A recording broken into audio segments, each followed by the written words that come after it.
आइए student last topic की तरफ बढ़ते हैं which strength of halogens as oxidising agents. यहाँ पे स्टूडेंट याद रखें कि आपकी जो स्ट्रेंथ है किसी भी हैलोजन की यानी ऑक्सीडाइजिंग एजेंट की, वो डिपेंड करती है इलेक्ट्रोनेगेटिविटी के ऊपर। अब इलेक्ट्रोनेगेटिविटी अगर हम बात करें सो फ्लोरीन की सबसे ज़्यादा होती है, वो हम जानते हैं 4.0 होती है।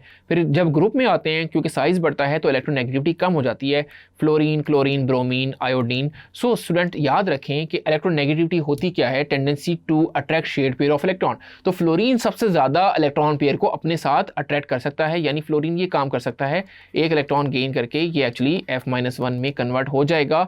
और सबसे ज़्यादा जो ऑक्सीडाइजिंग पावर होगी, क्योंकि जो इलेक्ट्रॉन को एक्चुअली अपनी तरफ अट्रैक्ट कर लेता है इलेक्ट्रोनेगेटिविटी क्योंकि उसकी सबसे ज़्यादा है, शेयर्ड पेयर ऑफ इलेक्ट्रॉन को अपनी तरफ अट्रैक्ट कर रहा है, तो सबसे ज़्यादा जो ऑक्सीडाइजिंग पावर होगी। अब ऑक्सीडाइजिंग पावर क्या होती है, यानी एज एन ऑक्सीडाइजिंग एजेंट क्या होता है कि जिसकी खुद की हो रही हो, जो दूसरे को ऑक्सीडाइज करवाए, खुद की हो रही रिडक्शन।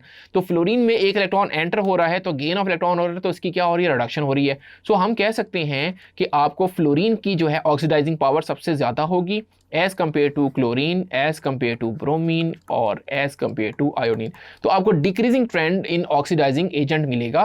फ्लोरीन क्यों सबसे ज़्यादा स्ट्रॉन्ग ऑक्सीडाइजिंग एजेंट है, क्योंकि वो इलेक्ट्रॉन को आसानी से गेन कर सकता है, क्योंकि इसकी इलेक्ट्रोनेगेटिविटी सबसे ज़्यादा है। क्लोरीन का साइज बढ़ गया तो इलेक्ट्रोनेगेटिविटी कम हो गई, तो उतना ज़्यादा इलेक्ट्रॉन को अपनी तरफ नहीं एक्सेप्ट कर पाएगा क्योंकि इलेक्ट्रोनेगेटिविटी यहाँ पे कम हो रही है। तो इस वजह से उसकी ऑक्सीडाइजिंग एजेंट की जो स्ट्रेंथ है वो भी कम हो जाएगी, तो आपको डिक्रीजिंग ट्रेंड मिलेगा। यहाँ पे स्टूडेंट एक चीज़ आपने और भी याद रखनी है कि जो हाईली ऑक्सीडाइजिंग पावर वाला जो एलिमेंट होता है जैसे फ्लोरीन, वो किसी रिएक्शन में अगर क्लोरीन के साथ रिएक्शन कर रहा है तो वो उसको डिस्प्लेस कर सकता है। ये चीज़ आपने ज़हन में रखनी है। यानी स्टूडेंट अगर मैं एक रिएक्शन लिखूँ कि F2 + 2x- कोई भी हेलोजन हो तो यहाँ पे बन जाएगा X2 और प्लस आपके पास बन जाएगा 2F- आइन। तो अब आप यहाँ पे देखिए, लेट सपोज यहाँ पे जो हेलोजन है वो क्लोराइड है, तो क्लोराइड जो है वो रिप्लेस हो चुका है, यानी फ्लोरीन ने उसको डिस्प्लेस कर दिया है क्लोराइड को, तो वो एक्चुअली Cl2 बन जाएगा यहाँ पे और F-1 अलग हो गया। तो ये काम फ्लोरीन, क्लोरीन, ब्रोमीन और आयोडीन के लिए कर सकता है, लेकिन क्लोरीन का अगर हम ये रिएक्शन लिखेंगे तो वो इस तरीके से नहीं करेगा।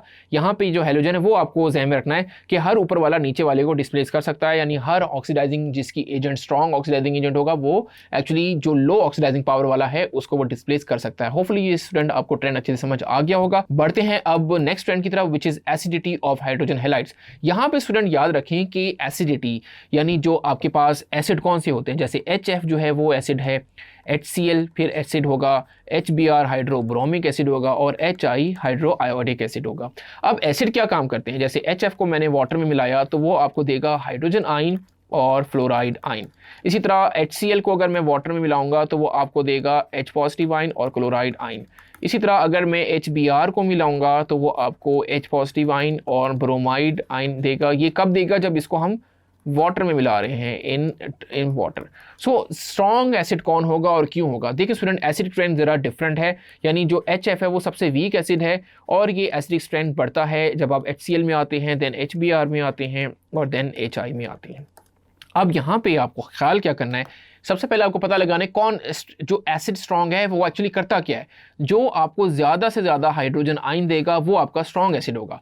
HF आपको कम हाइड्रोजन आइन देता है। अब उसकी रीज़न क्या है, दो रीज़न है स्टूडेंट। एक तो हम जानते हैं कि फ्लोरीन का जो साइज़ है वो छोटा है, तो HF जो है अभी हमने देखा भी है, HF का जो बॉन्ड है उसको बॉन्ड को तोड़ना मुश्किल काम है। जब बॉन्ड मुश्किल से टूटेगा तो हाइड्रोजन मुश्किल से रिलीज़ होगा। एक तो ये रीज़न है। दूसरी रीज़न ये स्टूडेंट कि HF जो है वो आपस में पॉजिटिव और नेगेटिव ये जो अट्रैक्शन शो करते हैं ये एक्चुअली हाइड्रोजन बॉन्डिंग होती है। दिस इज हाइड्रोजन बॉन्डिंग, जो कि बाकी एलिमेंट में नहीं होती, क्योंकि हाइड्रोजन बॉन्डिंग के लिए हाइड्रोजन का अटैच होना ज़रूरी है आइदर फ्लोरीन, आइदर ऑक्सीजन और आइदर नाइट्रोजन, इन तीन एलिमेंट के साथ। तो HF के जो मॉलिक्यूल हैं वो हाइड्रोजन बॉन्ड शो करते हैं जो कि स्ट्रॉन्ग बॉन्ड होता है, उनको तोड़ना मुश्किल है। जब तोड़ना मुश्किल है तो प्रोटॉन की जो रिलीज़ है ये एक्चुअली आपकी कम हो जाएगी। लेकिन ये जो प्रोटॉन की रिलीज़ है ये ज़्यादा होती जाएगी HCl में, HBr में, HI में, क्योंकि जैसे जैसे आप टॉप टू बॉटम आ रहे हैं size of the atom increase हो रहा है। जब size of the atom increase हो रहा है तो डिस्टेंस जो है दो एटम के दरमियान बढ़ रहा है, तो उनको तोड़ना आसान होता जाएगा क्योंकि डिस्टेंस ज़्यादा हो गया, बॉन्ड एंथैल्पी आपकी कम होती जाएगी। सो ये आपने बॉन्ड एंथैल्पी के ट्रेंड से भी आप इसको देख के एक्सप्लेन कर सकते हैं। बॉन्ड एंथैल्पी जब कम होगी तो हाइड्रोजन का, प्रोटॉन का रिलीज आसान होगा, सो इस वजह से आपका एसिडिक स्ट्रेंथ बढ़ती जाएगी। होपफुली स्टूडेंट ये ट्रेंड आपको अच्छे से समझ आ गया होगा। Thank you.